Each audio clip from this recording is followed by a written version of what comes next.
Maple Grove Hospital has been open for 10 years, serving a community that continues to grow. I had a chance to sit down with the hospital CEO to talk about the hospital's last 10 years. With only about 150 staff at one point, to now well over 1,000.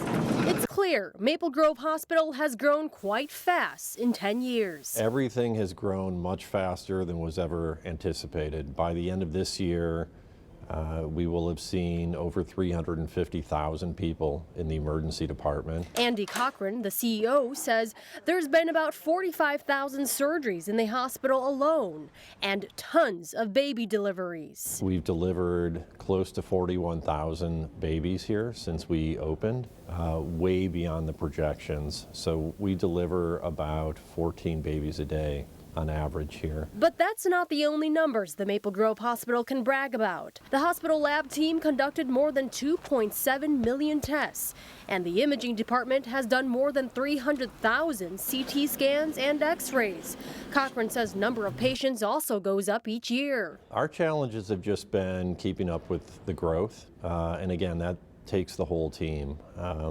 Over 800 providers credentialed here, 600 volunteers working as part of the team here. The city of Maple Grove has grown by more than 10,000 residents since the hospital doors opened. Despite the increasing hospital demands, Cochran says the customer service at Maple Grove Hospital has been top-notch. We are in the top 5% nationally for hospitals like us for delivering on the experience that people have when they come here. Because it's not only about receiving health care, but to genuinely feel cared for. I'm really fortunate to work with a great team.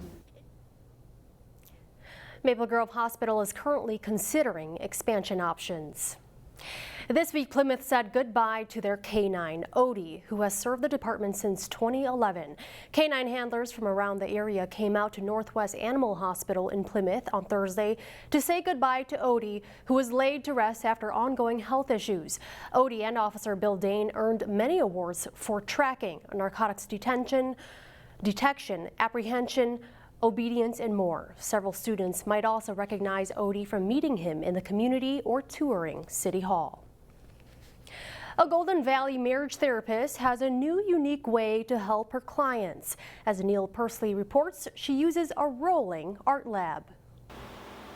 Lisa Lounsbury's dreams came true with a degree in counseling and a bus named Maggie. Maggie is a nickname for Margaret Nomberg, and Margaret Nomberg is one of the pioneering art therapists in the United States. Lisa is a licensed marriage and family counselor. She also is an artist and uses the techniques of art therapy to enrich her clients' lives. That's where the art lab comes in. It's mobile. I can put my studio on a bus. I can have a sink, I can have a bathroom, I can create a floor so it won't matter if there's any paint spilled on the floor. Lounsbury provides on-site art therapy. It's not an art class at all.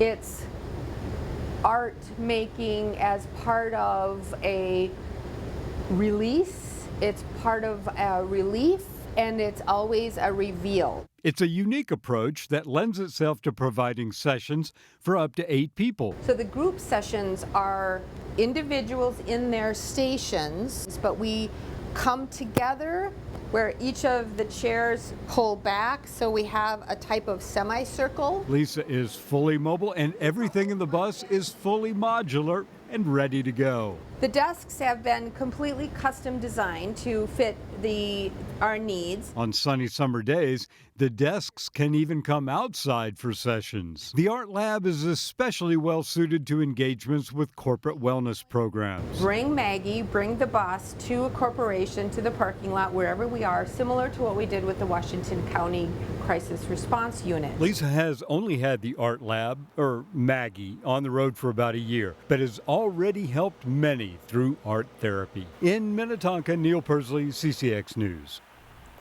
Lisa's home office is in Golden Valley, but she bases the art lab at Adler Graduate School in Minnetonka, where she's also an adjunct professor. And if you were wondering, her husband is the official driver of Maggie. A dedicated and very passionate volunteer for Interfaith outreach and community partner is celebrating a milestone. Interfaith outreach has prevented homelessness 33,262 times or something like that in the 24 years that we've had the sleepout going. Bob Fisher started the annual Interfaith Sleepout 24 years ago. So far, it raised almost $33 million. When Bob first started the fundraising efforts, the goal was to raise awareness of homelessness and affordable housing issues in the suburbs. And that message continues today. They don't sleep under bridges like you think, or like some people would think, and they're not drunks walking around up and down the streets or whatever. And mental illness, you think of all these kind of negative stereotypes with homelessness. These are just hardworking people that can't make ends meet. You can always donate to Interfaith outreach and community partners. We've got information on our website, ccxmedia.org. If you need a reason to get out and enjoy the warmer weather temperatures, you might want to check out the sledding hill at Theodore Wirth Park in Golden Valley. You can sled for free on the 10th fairway of the golf course, which is the hill in front of the chalet. You do need to bring your own sled. Sledding hill hours are every day from 7 in the morning to 9 at night. The tubing hill has been relocated behind the trailhead. As we go to break, we'll leave you with more shots and the fun at one of our area's popular sledding hills.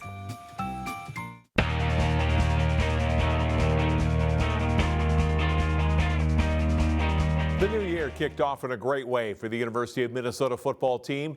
The Gophers got big contributions from 3 defensive players from the Northwest Suburbs in their Outback Bowl victory over Auburn. Senior linebacker number 41, Thomas Barber, Armstrong High School grad and Plymouth native, recovered a muff punt early in the game to gain possession for the Gophers. Barber also had an impressive tackle for loss here in his final game as a college player. Number 90, Sam Renner of Maple Grove, a former walk-on at the U, contributed a sack early in the second half for the Gophers. Renner also went out in style in his last game in a Minnesota uniform. And number 34, Boya Mafe, a sophomore who played for Hopkins High School, had a sack right before halftime in the Gophers' 31-24 Outback Bowl victory. Wayzata assistant boys hockey coach Bill Rooney celebrated a major milestone late last week. Rooney was honored in a pregame ceremony at Plymouth Ice Center prior to coaching in his 700th game. Rooney has been a high school hockey coach for more than 2 decades. He was the head coach at Cooper High School for 18 seasons and has been a Trojans assistant since 2015. We asked Rooney what keeps him coming back year after year. The love of the game and just the kids, just being around the kids. It's just fun to teach and try to pass on what you've learned, and hopefully they do the same when they're older. Rooney's 700th game was a win as Wayzata beat St. Michael Albertville 7-2. 2019 was a memorable year in high school sports in the Northwest Suburbs. CCX Sports' Jason Milillo put together some of the best moments.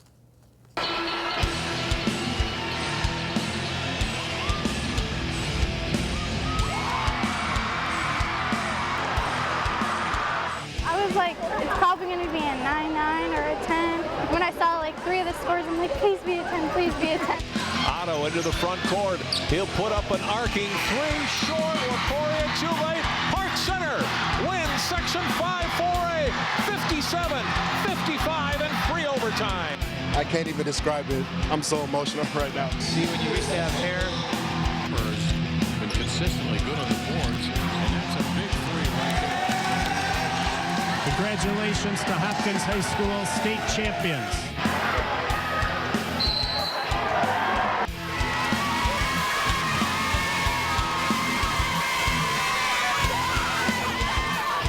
Beckers will take it one-on-one. No, she wants, she gives it back to her teammate. It's a behind the championship girls basketball team.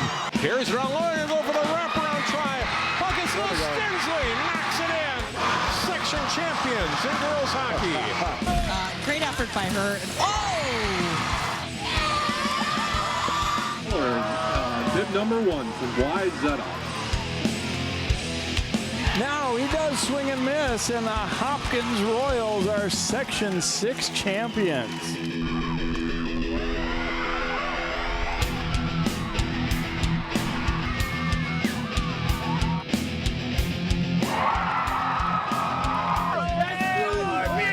Picked up here, and a shot in the goal.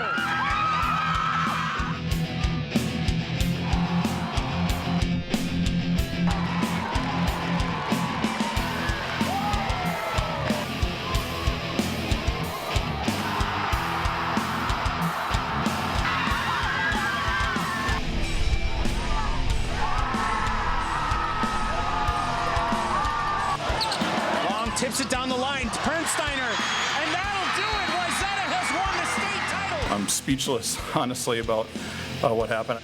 Miller's going to run it. Miller will break through, and he's going to go for the touchdown. Jace Miller for 42 and a score, and the Rebels are heading to the prep bowl. Third and goal from the 4. Vassar getting to the end zone. Now, goal to go. Vassar straight ahead. 5th touchdown of the